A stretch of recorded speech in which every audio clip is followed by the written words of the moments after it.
Gabriel Gauthier, bonjour. Bonjour. Vous êtes directeur de l'investissement et du développement local à la Caisse des dépôts. La Caisse des dépôts qui publie ce guide du routard de la création d'entreprise. Qu'est-ce qu'on va retrouver dans cet ouvrage?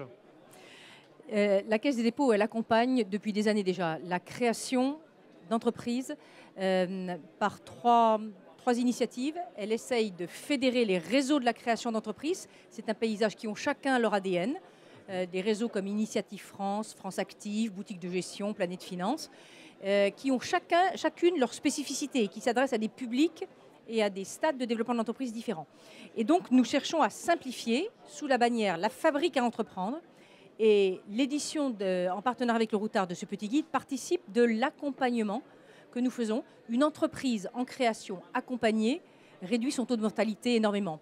Donc nous dérisquons, nous finançons l'accompagnement de la création d'entreprise. Un entrepreneur tout seul qui crée, souvent, il a énormément besoin d'être guidé, d'être accompagné, d'être aussi financé, c'est notre deuxième sujet. Nous finançons. Nous dépensons plus de 12 millions d'euros par an en prêts d'honneur, qui sont des tout petits prêts aux créateurs d'entreprises. C'est justement avant que notre filiale, la BPI, ne reprenne le relais pour des entreprises qui sont plutôt en accélération de croissance et en croissance. Donc, mais la création d'entreprise, c'est la Caisse des dépôts. Et également, nous sommes des financeurs de l'évangélisation et de l'entrepreneuriat étudiant à travers ce que nous faisons avec le programme Pépite. Alors justement, l'entrepreneuriat étudiant, c'est très intéressant et faire en sorte que cette fabrique à entreprendre s'adresse à eux, c'est aussi quelque chose de relativement récent, en tout cas de façon structurée. Qu'est-ce que vous faites concrètement pour ces étudiants, ces jeunes entrepreneurs? Deux choses, nous finançons les cursus de sensibilisation à l'entrepreneuriat dans les universités et dans les écoles. Aujourd'hui, plus de 80 000 étudiants qui ont été sensibilisés ou formés à l'entrepreneuriat, ce qui est un changement assez radical depuis quelques années. Et ensuite, nous accompagnons également la création d'entreprises par ces jeunes entrepreneurs à travers divers programmes. Donc le programme Pépite qui récompense des prix, qui récompense donc l'entrepreneuriat étudiant.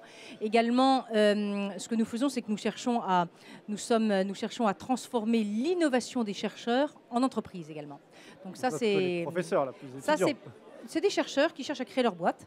Et parfois, il y a des jeunes, et parfois des jeunes chercheurs qui veulent créer leur boîte.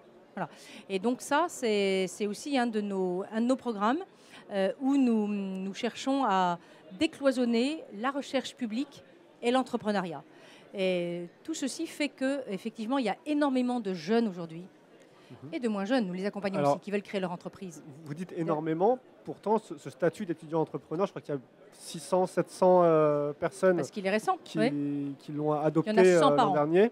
600 par an, c'est satisfaisant ou Écoutez, c'est au début et c'est quand même un succès. Alors, pas forcément pour le statut. Ce que nous constatons, c'est que dans certaines universités ou grandes écoles, il y a 30 à 40% des jeunes qui veulent créer leur entreprise, ce qui est quand même une révolution culturelle. Le Premier ministre le disait aujourd'hui, nous on le constate. Et les sondages, il y a un sondage d'Opinionway qui montre aujourd'hui qu'il y a 37% des personnes qui veulent créer leur entreprise, dont énormément de jeunes.